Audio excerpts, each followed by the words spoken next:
এক পৃথিবীতে দুই জগৎ। আপনি জানলে অবাক হবেন, তাদেরও 2-3টে করে বউ থাকে। পৃথিবীর সবচেয়ে ভয়ঙ্কর জাতি মানুষ জাতি এবং জিন জাতি। তো আজকে যে বিষয়টা নিয়ে আলোচনা করব, এটা জিন, এটা শব্দ আল কোরআনে এসেছে। জিন্না নামে একটা সূরাও আছে। আল্লাহ তাআলা প্রথম জিনদের সৃষ্টি করেছেন, তারপর মানুষ। তো আজকে জানবো জিন জাতি কতটা ভয়ঙ্কর এবং কী কী রূপ তাদের আছে। তারা অ্যাকচুয়ালি, তো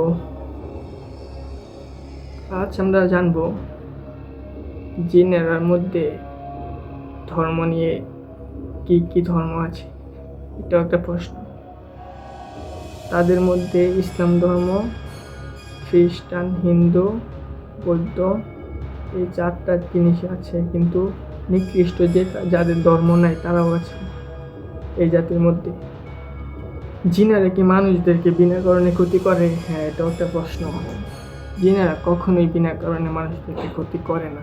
হ্যাঁ, কখনই বললে এটা ভুল হবে, কারণ অনেক জিন আছে যারা নিকৃষ্ট থেকেও নিকৃষ্ট, ভয়ঙ্কর রূপে থাকে, প্রাণীর রূপে থাকতে পারে। বিশেষ করে সাপ, কুকুর, বিড়াল, এই 3টায় বেশিরভাগ থাকে। বেশ জোরে এটার ভিতরে বসবাস করে তারা। তাদেরও ধর্ম আছে, যেমন হিন্দু, খ্রিস্টান, বৌদ্ধ, ইসলাম। এরকমভাবে জিন জাতিরও বিবাহ হয়, তাদেরও বিয়ে হয়। আপনি জানলে অবাক হবেন, তাদেরও 2-3টে করে বউ থাকে। মিথ্যে বলছি না। কিন্তু তারা কোথায়? তাদের দেখতে পাই না কেন? হ্যাঁ, এটা একটা প্রশ্ন। তারা অদৃশ্য, তাদের দেখার শক্তি মানুষদের দেয়নি আল্লাহ তাআলা। তারা কোথায় থাকে? তারা কিছু জিন আছে যারা নোংরা আবর্জনাতে থাকে, কিছু ভালো প্রকৃতিরও জিন আছে যারা সুন্দর পরিবেশে থাকে।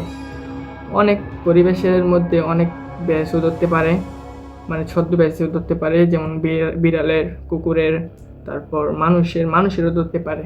কিন্তু একজন মানুষের শরীর ছাড়া সে কখনো মানুষের রূপ নিতে পারবে না,